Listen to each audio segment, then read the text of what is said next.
Bueno, hoy vamos a proceder a analizar este inciso. Estamos hablando del actuador lineal. El inciso nos dice: el carro inicialmente se encuentra en el extremo izquierdo accionando S4 con un pulsador S1. Inicia su avance a la derecha hasta que accione el final de carrera S3, donde se detendrá por un minuto y retorna automáticamente a la derecha hasta S4, donde permanecerá en reposo. Procedemos a ir al KDesimu. Vemos que ya tenemos el circuito armado. Les voy a explicar las partes de cada sistema. En este lado izquierdo tenemos el sistema de potencia, donde contamos con un motor trifásico, un relé, par de contactoras, KM1, KM2, y por último observamos la protección o disyuntor. Si vamos al sistema de control del lado derecho, observamos otro disyuntor, térmica.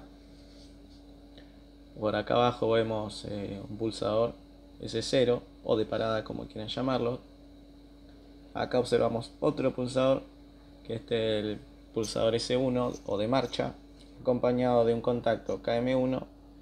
Observando el lado derecho observamos otro contacto, en este caso KM2. Por acá observamos lo que son los finales de carrera. Tenemos un S3 normalmente cerrado, otro S3 normalmente abierto y por último un S4 normalmente abierto. Por estos lados tenemos dos contactos normalmente cerrados, KM2, KM1, y por último las respectivas bobinas con sus respectivas luces o lámparas, como queramos llamar. Una vez explicado esto, vamos a proceder a la simulación. Vemos que ya le damos energía al circuito, donde si accionamos el pulsador de marcha, vamos a observar que se nos va a cerrar el contacto KM1, así dándole energía a la bobina, retroalimentándola. Se nos va a cerrar la contactora en KM1, activando el motor y dándole marcha hacia el lado derecho. Esto nos va a avisar la lucecita verde que se nos va a encender. Vamos a ver acá en el medio un contacto normalmente abierto, que una vez que el actuador llega hasta el S3, se nos va a cerrar, perdón. El contacto S3, que estaba normalmente cerrado, se nos va a abrir, dando por este lado del circuito deje de circular energía. Vamos a proceder a activar. Vemos que sucede lo que no estábamos explicando hace un momento. Cuando llega el actuador, vemos que se cierra, acá se abre, cortando la energía de este lado del circuito. Acá en el medio podemos observar un temporizador, en este caso un temporizador de conexión, que si observamos contamos con un minuto, como decía el enunciado.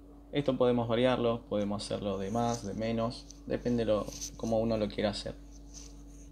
Una vez se cumpla este tiempo, vamos a ver que KT1 se va a activar, cerrándose, dándole corriente a lo que es este sector del circuito. Nos va a alimentar a la bobina y automáticamente el motor nos va a encender y se nos va a girar hacia el lado izquierdo, o sea, al lado contrario.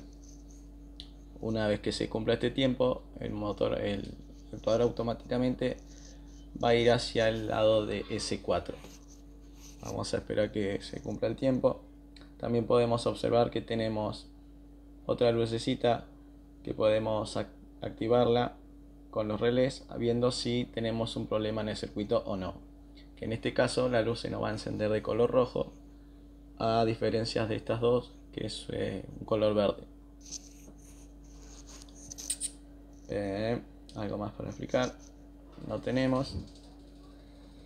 Vamos a ver que acá nuevamente, como les digo, se nos va a cerrar este contacto normalmente abierto, dándonos corriente de este lado del circuito.